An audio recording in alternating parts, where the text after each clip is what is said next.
Didn't bring any nice pretty brochures or anything. I prepared a little PowerPoint, and then I decided, because it was a smaller group, that it might be nicer just to kind of talk about it. So I'll give you this. You can take notes. Let me tell you, and you can keep the extras. I am really glad to be here. My mom actually is a guardian ad litem, so I know that what you do is really important work, and I think anytime that we have an opportunity to talk to you a little bit about what we do, I think it's always good, because sometimes there are misconceptions about who is able to be served and what services we can provide, so it can only help the folks that you serve. First of all, I'll say that Mr. Washington referred to me as Director of Programs for DDSN, Department of Disabilities and Special Needs. A lot of people do kind of have the conception that we're all employees of DDSN, and actually the way that works is a little bit different from the way like mental health is set up. I'm not actually a DDSN employee, okay? We have DDSN, which is our state department, and then DDSN contracts with a county board, okay, in each of the counties. So the county DSN board, which is what I work for, the Richland-Lexington County DSN board, is actually a private, nonprofit, quasi-governmental entity that contracts with DDSN. That being said, we are the gateway for DDSN services in that county area, and we're the point of contact. Trying to think of any other way to describe that. We are the entity that would administer any and all DDSN services in that county area. Okay, so it's just a minor distinction, I guess. If you still want to look at us as the face of DDSN in that area, that essentially is what we are. So, and what I did was, you know, I don't really know exactly what's going to be most helpful to you guys, so I did do this presentation that's a very broad overview of what we do and how we relate to DDSN, and then I'm hoping that you guys have questions, you know, that are going to make it really relative to what you need to know about what we do. So first of all, this first slide that you're going to see is a general organizational chart of the DDSN system. It's kind of what I just explained. You have the DDSN Central Administrative Office, and then underneath that you have the 2 district offices, and then you have the regional centers, which are what are they're ICFMRs, which are intermediate care facilities for the mentally retarded. It's what people think of as those large institutions that are out there that people live in. The Midland Center, if you've heard of that, those are our regional centers. And then you have, of course, all the DSN boards that are under DDSN. Your local service delivery system in Richland and Lexington counties, we serve approximately 2,700 people in this area. And on average, our service coordinators or case managers have about 34 folks that they each work with. And then we have a group of early interventionists who each work with about 14 children. And those are, the age range with the early interventionists is 0 to 6. Most recently, they've sort of backed that to 5 years old, because a lot of children are moving into the school system at age 5, at least the children that would be eligible for these services. So now it's really going to 0 to 5, except for exceptions. Okay, so traditionally it's been 0 to 6. And then service coordination would be case management services for people 5 to death. Okay. No, go ahead. Interrupt anytime. What is the criteria that you use to designate someone to get services from you? We're getting there. Okay. Okay. Perfect. Yeah, I'm building up. I'm building up to it. Okay, and I'll try to go through it quickly, because a lot of this might not really matter to you. But the Richland-Lexington Disabilities and Special Needs Board, the reason they call it a board is because it's just that. It's a board of directors. A lot of people might wonder that. And we are a 15-member board. We have 8 members from Richland County and 7 from Lexington County. Okay, and those board members are appointed by the governor, and those recommendations are made to the governor by the county legislative delegates. Okay. Yes, they are not paid board members. They are volunteers. A lot of them are, some boards do have folks who are actually served by the board. Several of our board members have family members who are served. So The board's role, of course, is established in law. It is the planning and coordinating entity for that county area that it's designated to serve, and it has oversight of all of our activities at the board and oversight of our executive director. DSN boards in general wear many hats. The service areas that they cover, just on a, basically all boards, because boards do different things, and we'll talk about that a little bit too. But in general, boards are going to do service coordination, which is just that case management, early intervention, which I mentioned is the 0 to 6 year olds, residential services, vocational services, which includes day programming and job coaching and things like that. And then there are like some subcontracts, okay, just for, like we'll have private providers of a service, okay, who contract with the board. And in Richland and Lexington counties, we are a little bit different from every other county board because we have historically been separate from the provider of service. And what we mean by that is that we have not operated programs like residential and vocational programs. And part of the reason for that is because the service coordination or case management entity is the entity that monitors those services. So we assess the need and we authorize services. So we would go in for a child or an adult and determine whether they need it. Then if we determine it's a need, we authorize it to be billed to Medicaid or state DDSN funds, and then we monitor that service. So we're going in and making sure that provider's doing what they're supposed to be doing. So theoretically, we have always felt like it was the best setup for that entity to be separate so that you're not monitoring your buddy in the office next door. Now, you'll see under here the other programs that we operate, of course, early intervention. We have a backup emergency attendant care project, which is related to our head and spinal cord injured consumers. And it's just where, like, if your personal care aid person doesn't show up, we have a special program for backup emergency care, and you don't find that in all counties. But just recently, about a year ago, we started operation of a CTH1 program, and you'll see that on here. It's our first real provider program that we've done. It's a residential model. It's very similar to a DMH home share or like a therapeutic foster care type model, where we actually certify individuals just like you, if you were interested, to have someone come and live in your home. And that's the CTH1. But we still have tried to very strictly separate service coordination from that program. We keep those divisions separate because of that. We feel like that's the best model. So that would be like a therapeutic foster home then? It's not licensed as a therapeutic foster home. It's just a similar model. DDSN actually does their own licensing for those homes. They have a licensing division. But for the children, of course, who might be served in that program, we would have to get outside licensing like DSS. Right, because DSS governs licensing of any facility that a child lives in, I believe. Right. Yeah. Okay. So, and actually, if you find a CTH1 that has like a child, they would get dual licensing typically, because DSS has to do that because they govern, any facility that a child's in, and then DDSN, of course, wants them to meet their standards for residential care. So, as an independent entity, the board being an independent entity, in other words, not being the provider of residential or the provider of vocational, we have lots of private providers who are doing these services in these areas. So we really, every time somebody comes, to the point of needing a service, we're offering provider choice. And these are just examples of the providers that are available in this area. It's very unusual, really. And historically, DSN boards are the sole service provider in a county, and in a lot of counties it's still that way. If you go to a small county, I hate to name one because I don't know, for sure how they're set up, but if you went to a really small board, you might very likely find that board is the provider of every service available to people with the covered disabilities in that area. Okay, so it's a different model, hopefully a better model in Richland and Lexington counties. I did include our mission.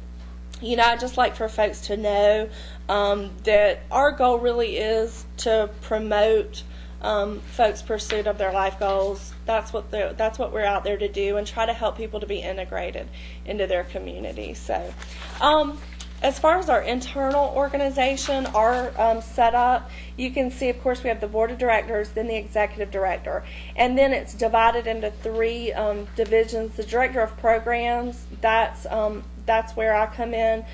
You'll see the programs under there. As you can see, there's a director of residential services, and that's how we try to maintain those separate positions. Okay, and then we have a director of quality assurance.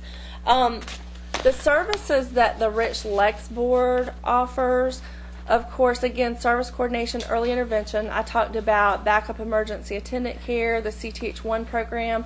We can talk a little bit more about this if you're interested, but we, of course, administer the MRRD waiver. That HCBW stands for Home and Community-Based Waiver. And then we have a head and spinal cord injury waiver program. That's what the HASKI, if you've ever heard of the HASKI division.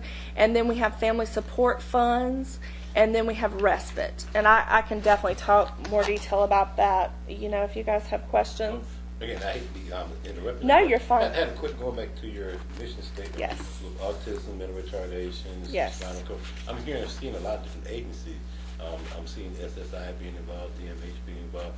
Who would have case management responsibility interfacing with you guys? I'm not sure if I understand your question. Well, only they said if you had a child that was autistic, yes, and the school was involved with him, school district right. one would be, or school district would be involved with them also. Right. I'm assuming the SSI would be involved with them also. Sure. I mean, part of the reason, I guess, that service coordination is a needed service is because there are so many agencies involved right. with people with disabilities. So really, as a service coordination provider, we are not providing counseling or training to individuals. We're liaisons. We're service brokers. Okay. We come in and we say, what do you need to get you where you want to get? Or maybe not even what do you need, where do you want to be? Let's go back that far. Where do you want to be in life? Where do you want your child to, what do you want them to accomplish? Okay, what services are available out there? Hopefully we're experts in the services available. What services are available out there that are going to help you get to where you're trying to get? And then how can we help you access those services? So that's how, and it may be, we need to get you SSI. We need to, we may go into the school system and help advocate for services in the school system. A child may not be getting the therapy they need in the school district. So we might first start with, going to IEP meetings and just advocate on behalf of that child.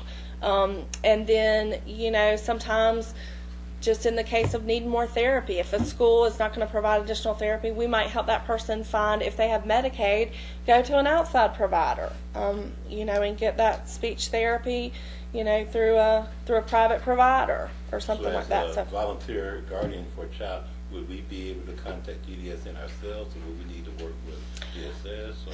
In order to see if a child is eligible, or to ask that question, to tell you this is what we'd like for our child to be, and go from there. Right.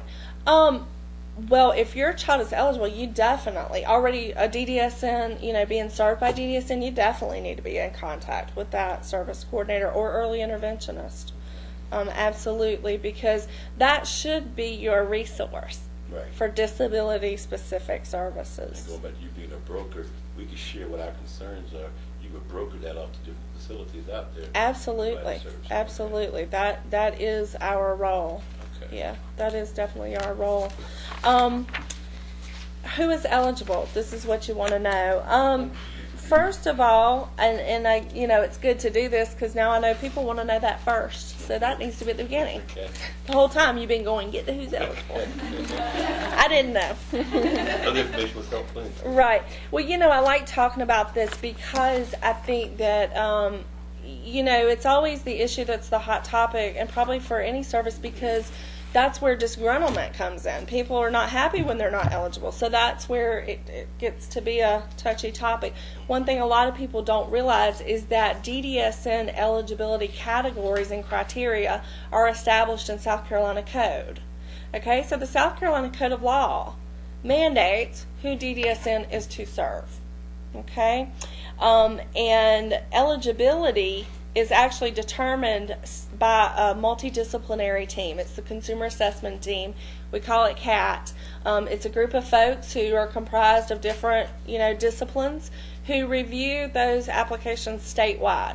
Okay, so we do not determine eligibility at the local board level.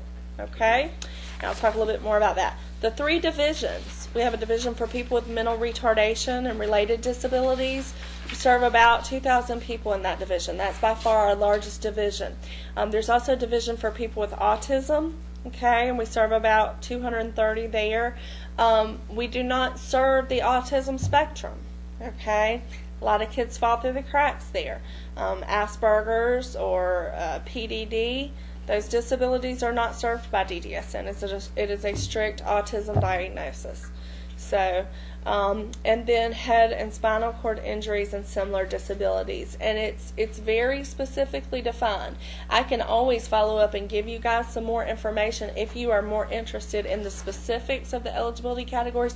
But there are all kinds of things like, you know, well, and you'll see similar disabilities. That is not just a general term. It specifically relates to what are similar disabilities, believe it or not. And so there are things like stroke, that people can be eligible for head and spinal cord injured services if they have a stroke that's not age related.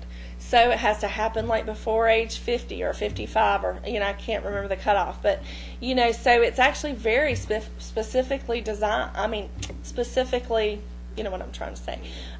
You know, there's not just somebody out there kind of willy-nilly, well, I think they probably really, really need our services. You know, unfortunately, you know, it's very specific. And the way you apply for services, though, is you do come through the local DSN board. So the way it's set up is that if you had a child who you suspected to have a disability or to be in need of DDSN services, and it's going to depend a little bit on the age, but just for ease of discussion, you can call the local board. Okay, the number's on here, 252-5179.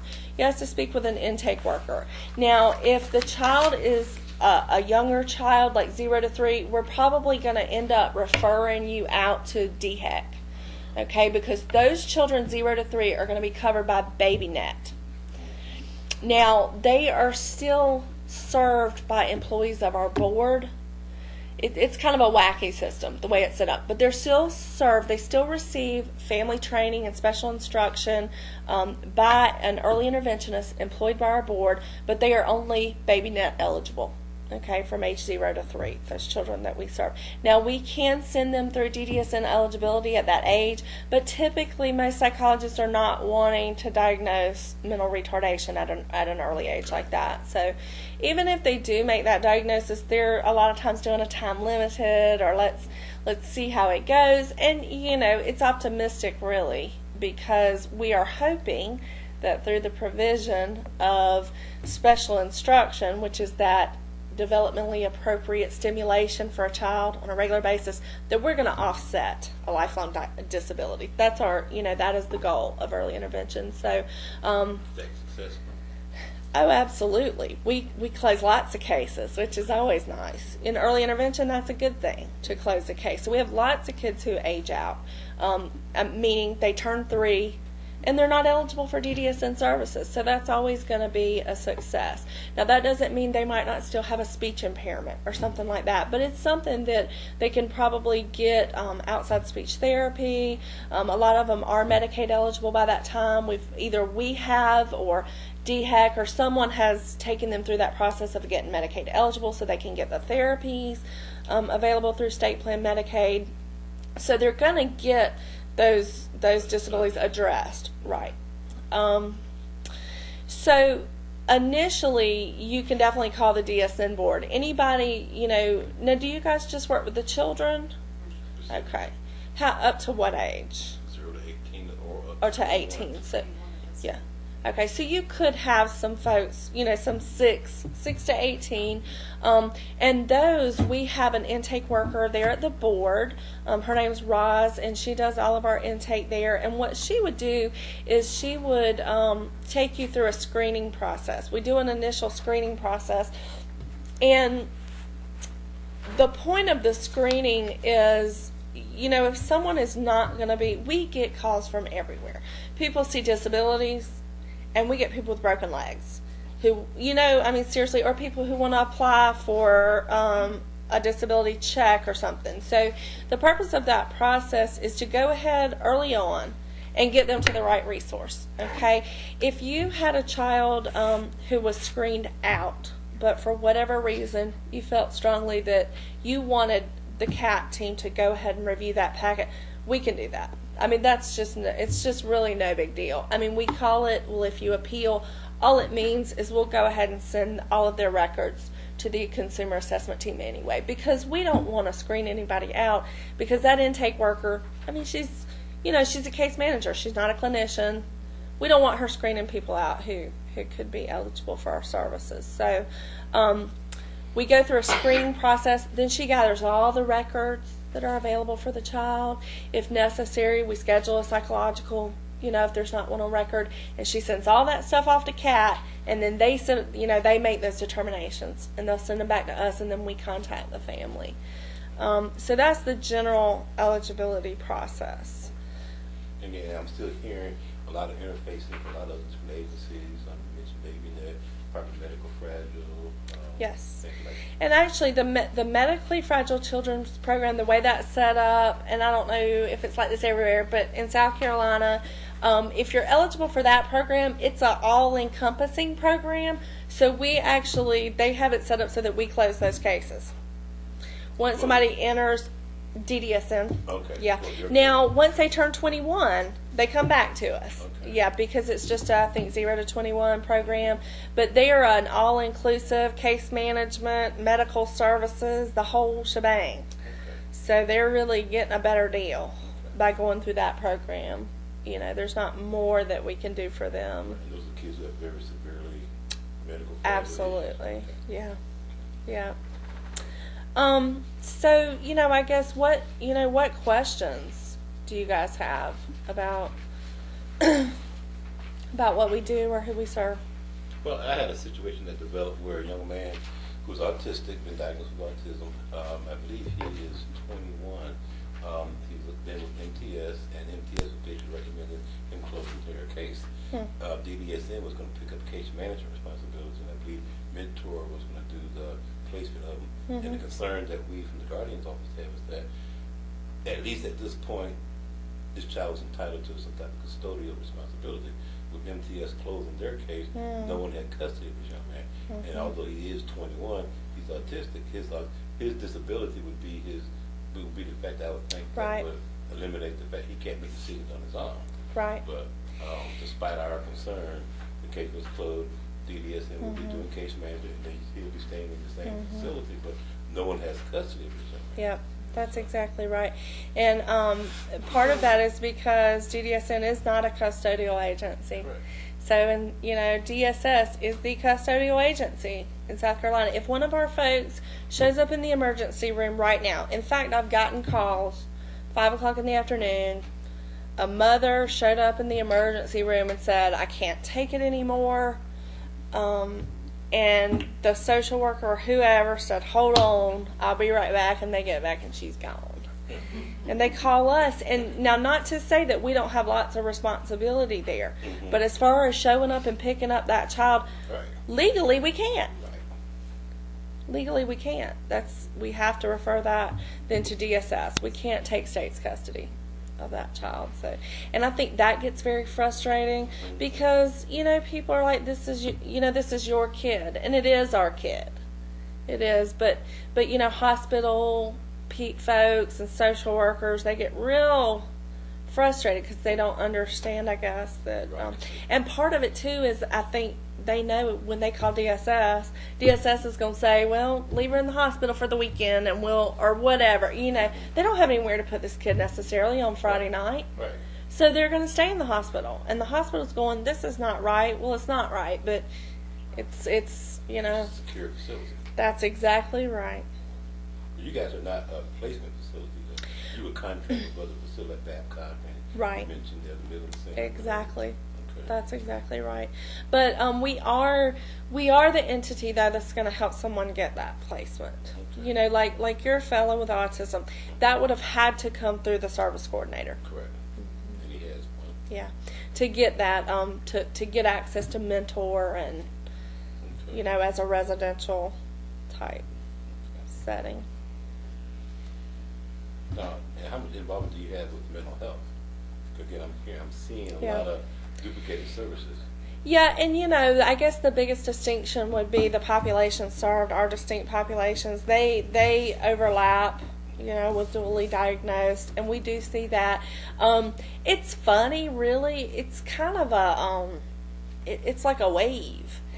Like I at one point did a lot of work with DMH. A lot, like the higher up people, the directors, and trying to set up, now there are memorandums of agreement and all that good stuff, but I mean more on a county level, but working with directors to, who's going to serve who, and all these lists of who, and then it's like it all goes away for like a year or so. But I will say this: it becomes a hot topic.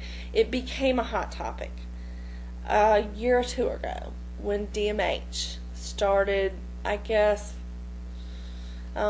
revising their criteria of who they serve, or unlike us, they don't have a specific set of criteria that's defined in law or anything like that. So you show up at the local, that's right, you show up at the local mental health center, and so we saw that happen with a lot of our folks. They moved to this, the way they said it, we're here to serve the seriously mentally ill. So people who have, people who are stable or who are just getting medication management, we're not going to serve them anymore. So we went through a big thing with that process, having to get our folks who were previously served by mental health to a private physician or somebody who would actually prescribe those psychotropic meds. It was a pretty big ordeal at that time. It's just a lot. People who'd been served by the mental health center for all their lives. And that's hard, especially for people with mental retardation, because they are very much, once they learn something, yes, absolutely, that routine is very important, and we had folks who, because, we also, mental retardation is something that is a huge spectrum. I mean, we've got folks who are totally dependent on ventilators, almost no response, all the way to folks who got jobs, apartments, kids, That's right. And so we had folks who were in those situations, who lived independently, who worked, but they did meet the criteria for mental retardation. They just had real good adaptive skills, and they were mental health clients on medications.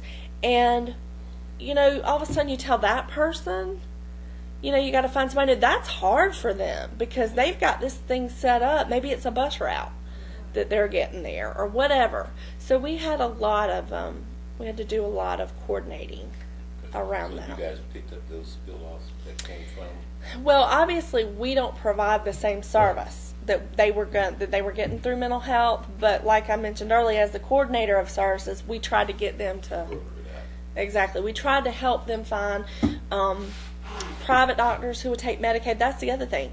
Private psychiatrists aren't big on Medicaid. So there were a couple different clinics that we way overutilized. I think Eau Claire Pediatrics or something had a mental health clinic. Anytime we found out something like that, we were all over it. Okay. So we managed to, and then I don't know if, at my level, not having a caseload myself, I don't know, sometimes things kind of seem to work out and you move on because you got something else to work on. But I also wonder if some of those folks didn't continue to be served by mental health. Yeah, it seemed like there was a lot of big, we're not going to serve them, and then maybe, I don't know what happened, but maybe they kind of kept serving some people. Yeah, a lot of people, I think, the ones who didn't find, I think mental health kind of maybe had to keep seeing them. I'm not sure. But, we're definitely monitoring that folks are getting their medicine and stuff like that. Like, we monitor that kind of stuff. If we know they're on medications or have mental health issues, we're, at least checking in with them to make sure that's getting addressed. Yeah. I have something, kind of a comment and a question. Okay. Mental health services are as broad, if not broader, than the mental retardation services. Right. And the different levels that people can have of Right. that condition. I've noticed in a couple of my guardians' cases that we've had some teenagers diagnosed with some pretty severe mental health, like bipolar schizophrenia. Well, I didn't even know teenagers could be diagnosed with bipolar schizophrenia. They couldn't back in the day when I was in Right, college. with And children now. Yeah, and so I'm questioning all of that. One particular case that I have, the child has been placed all over South Carolina and can't get stabilized on meds with a good therapist, anything. I mean, she just acts out. And they finally, I guess, got her stable enough to go home, but this particular guardian has to monitor this case really carefully, or she feels like she has to, because the child could just go off at any minute. And the mom is like, I don't know what to do. I can't handle it. You know, I can take her to a hospital, and then they'll release her, or DSS, and it'll be the same cycle. So I guess I'm just wondering, is maybe that diagnosis, and I know there are tons of them, and you were talking about specifics, but bipolar schizophrenia and say a 15-year-old teenage girl, I mean, when nothing else seems to work or fit, would that be something that would qualify? Is that a disability? I mean, Well, it's certainly a disability. right. But I mean, then you get into the semantics and the language and what a disability actually means. But I just, you know, in looking at it, it's so sad that this mother is trying so hard to help her child. And the child, if she takes her meds, sometimes does well, but sometimes doesn't. It's just hard to get that whole. Yes. Right. Just don't. And I don't know if that's something, you know, I think I emailed her a couple of months ago and said maybe DDSN or maybe IEP, or I just was trying to grasp a lot of different things. Right. Yeah, I can tell you. I mean, you know, DDSN, it's just not going to be covered by DDSN. You know, if she's not, you know, mental retardation is diagnosed with an IQ score below 70, adaptive, you know, functioning. I mean, it's pretty clear what it is. Related disabilities are going to be things like cerebral palsy, things that cause your adaptive functioning to be so low, like you can't bathe yourself, or, you know. And, you know, autism, I mean, again, it's a mental, I mean, I don't want to say it's a mental health diagnosis. It's a developmental disability. It's diagnosed with criteria in the DSM, like a mental, like bipolar. So it's got those specific, I mean, if they know she's bipolar, I mean, really, the Department of Mental Health has, you know, they're the ones who are supposed to specialize in that child's care, you know, and it's just a real different model, I think, than the way DDSN is set up. You know, mental health doesn't have, they have like 300 people on their caseload. You know, I don't know if they're called case managers or whatever, but the folks at the local mental health centers, it's just a completely different model. They got like 300 folks on their caseload. We got 34. You know, they're not service coordinators. They're not out there coordinating total services. They're doing a treatment plan related to just that, you know, counseling and medication. They're not looking at whether that child needs socialization skills or, I mean, you know what I'm saying? It's not a total, you know, kind of package deal like that. But even just listening to Hope, and in fact, Nicole came from DMA, so she had probably a lot more information to share with also. But again, just listening to Hope's presentation, I'm hearing school district is being involved. I'm hearing special ed services. I'm hearing DMH. Well, and you know, DMH it's a clinical thing. It's just a different whole. I wouldn't even say it's better or worse. It's a different model, completely different model, because mental health is, it's, you know, a clinical diagnosis that can be treated with medication. Like, it's more of a medical model. You know what I'm saying? You go to the doctor, you get medication for your illness, and that medication can completely offset your symptoms in a lot of cases. You see what I'm saying? So, you know, mental retardation doesn't work that way. We can't cure them, we can't medicate them, so it just has to be different. So I'm not sure that it's, you know, even better or worse, but then cases like that, you know, and especially the age. It just seems like they're not treating her. To me, I look at her as having a disability, and she has a disease, but people don't view mental health like that. It's still stigmatized, and it's been that way for a long time. It's better, but it's been really hard trying to get appropriate services for this child, and then to know, I mean, we're the guardian, we advocate for the child, but then when the child's back in the home and you're trying to help integrate her back in with her siblings and her where Right. the mom's just breaking down and saying, what can I do? It's just pitiful, and Yeah, well, mental health, I know, does have some intensive services. They call them RAP services or something. I don't know if you've ever heard of that.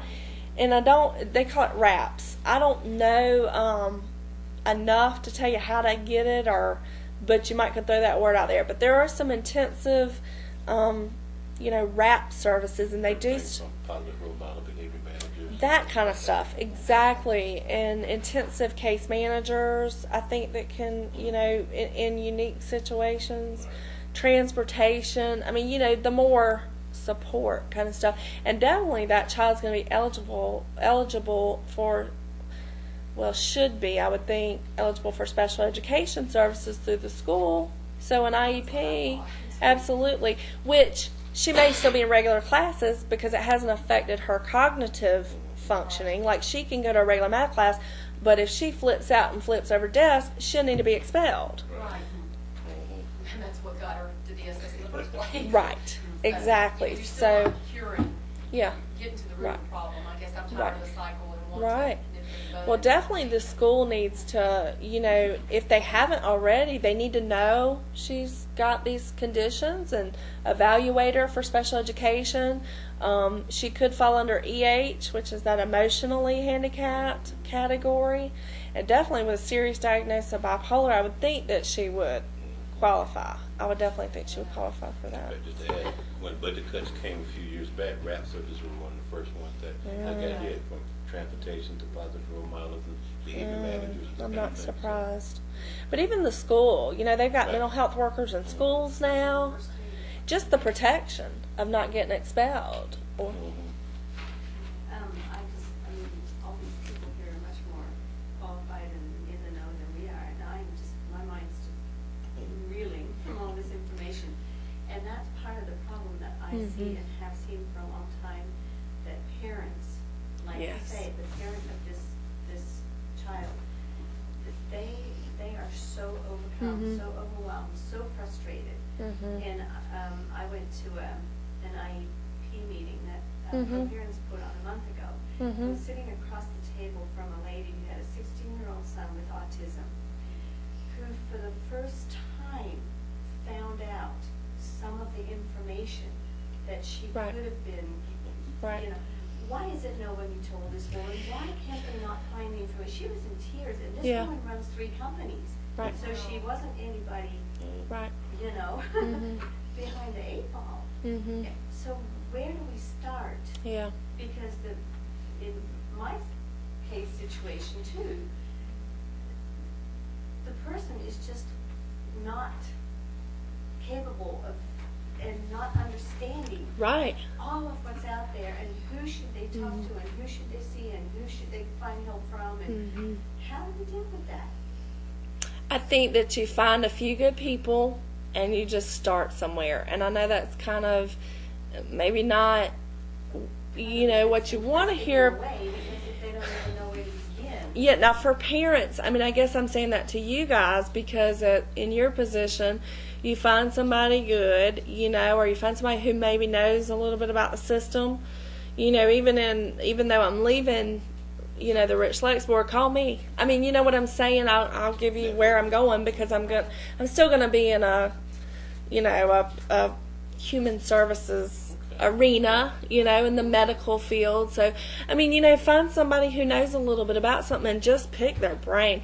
And the reason I say that is because there's not an answer for your question. When I started out professionally at P&A and was there for several years. And we did a lot of education stuff.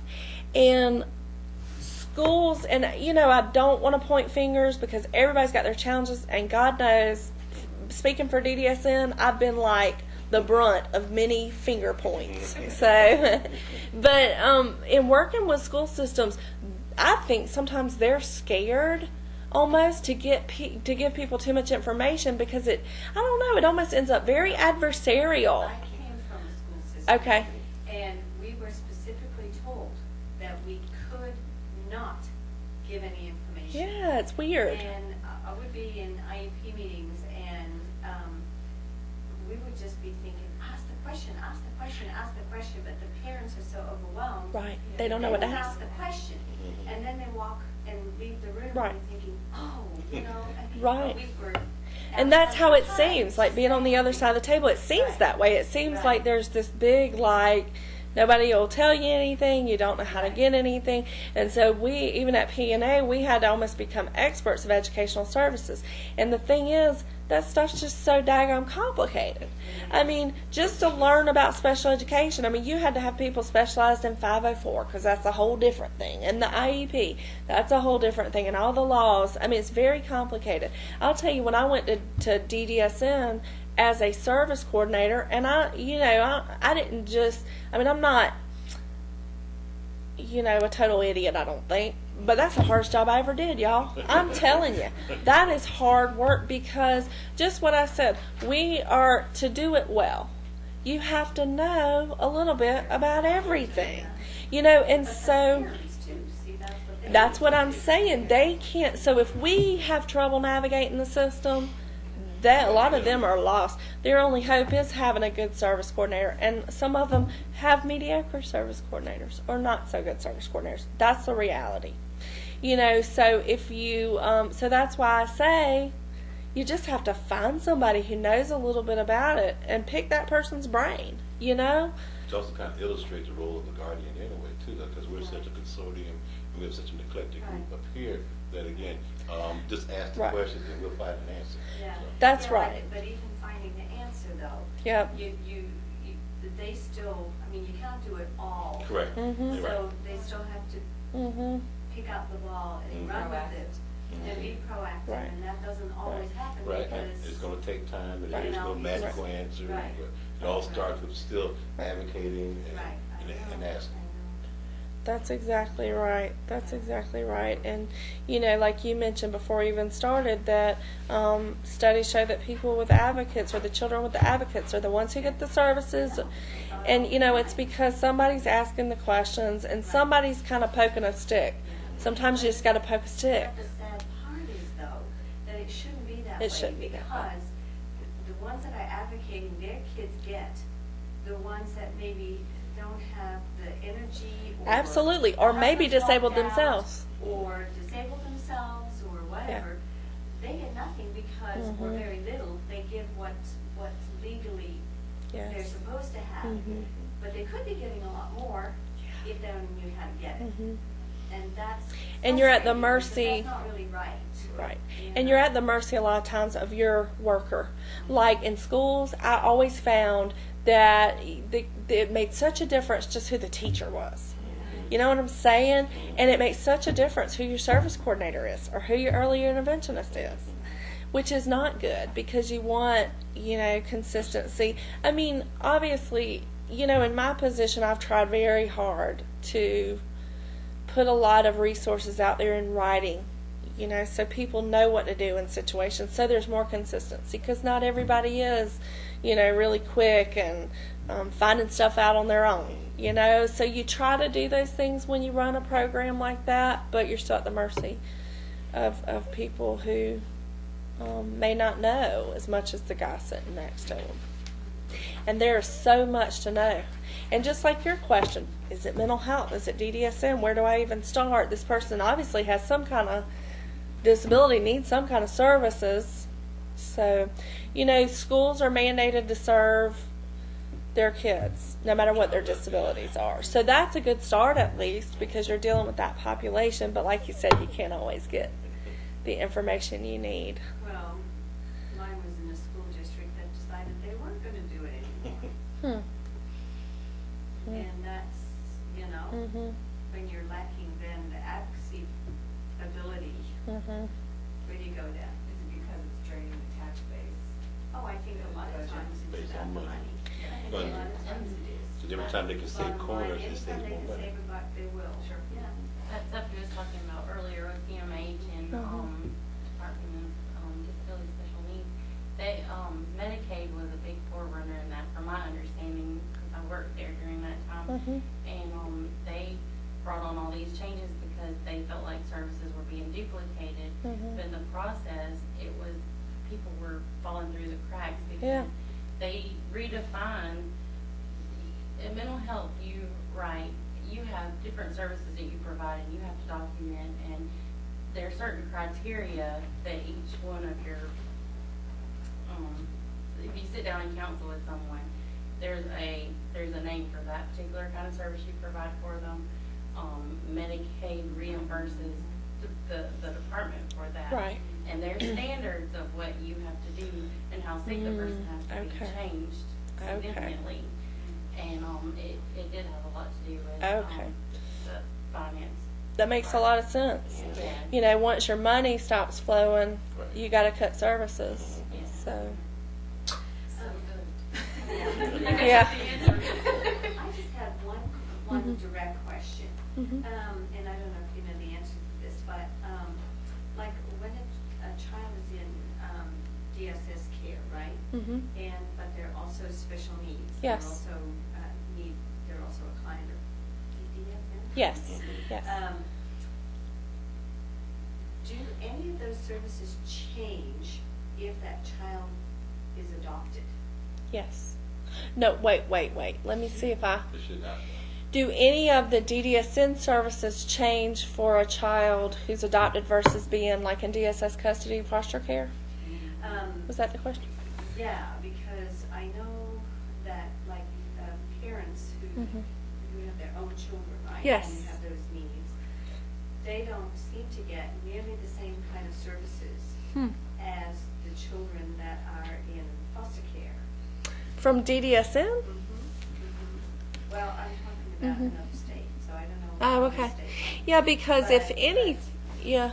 You know, because parents were expected to pay for, like, any extra speech therapy or, you know. Actually, in my experience, it would be the opposite case because we can't, you know, I talked about some of the services we have. Some of those, one thing I mentioned was family support and respite. We have a small pot of money right there at the board that we can use to help support families who aren't enrolled in like a Medicaid waiver program. And I mean, I don't know how familiar y'all are with all of that, but a Medicaid waiver program is people who would otherwise be institutionalized. That's the theory behind it anyway. When they moved them out of the institution, a waiver allowed them to get extra services in the community. Okay, so for the people who don't have a waiver, they're just home. They're usually more mildly disabled, but not even necessarily. They could just have families who are doing everything for them. We have family support funds available to them for various things that they might need. They just call us up, I've got this going on, or maybe they need a service. For foster care, like those folks in foster care wouldn't be eligible for that. Because our understanding is that DSS is giving them a supplement to take care of that child. And if they're served by DDSN, I don't know, they might not be MTS if they don't have an emotional disability, but so they wouldn't be eligible for some of those funds that once they're adopted they might be eligible for. So I think it would really be the opposite unless there's something specific that I'm not And of course, every child thinking coming about. to DSS is always automatically Medicaid eligible too. So Right, so they're that's going always the deepest spot. So, but Right, a lot of so- times, I think the way your question is going, a lot of times parents they exceed the requirement for Medicaid. That- they can't pay for services out of their pocket. Yeah. But And they don't have that's- enough funds to do Right, themselves. But because I know, Yeah. I knew two families who actually ended up handing their child over, not because they wanted to. It was more expedient for their services They couldn't services afford to. while they were in Right, DSS they custody. couldn't afford to. DSS and Medicaid being the deeper pockets. Right. So. Yeah, Medicaid, that definitely, because so you've got state plan Medicaid from 0 to 21, and it's going to cover things like therapy, speech therapy, occupational, physical. So yeah, once you become adopted, if that family has resources, you're no longer Medicaid eligible. So yeah, you're going to have to be covered by insurance to get those therapies, but those aren't DDSN specific services. If that child had this kind of service, I think we had Inservice once before, SSI can pick up some of those things. There are a lot of programs available. So again, the question is too, though, is information is power. How do you access the information? How do you access the Yeah. resources? But there's too Right. many programs from Right. SSI to Medicaid to Right. Right. maybe DDSN to rely on services. So what you're saying then is that if a child right now who's being served by Mhm. was to be adopted, that child would cease to be Medicaid eligible then?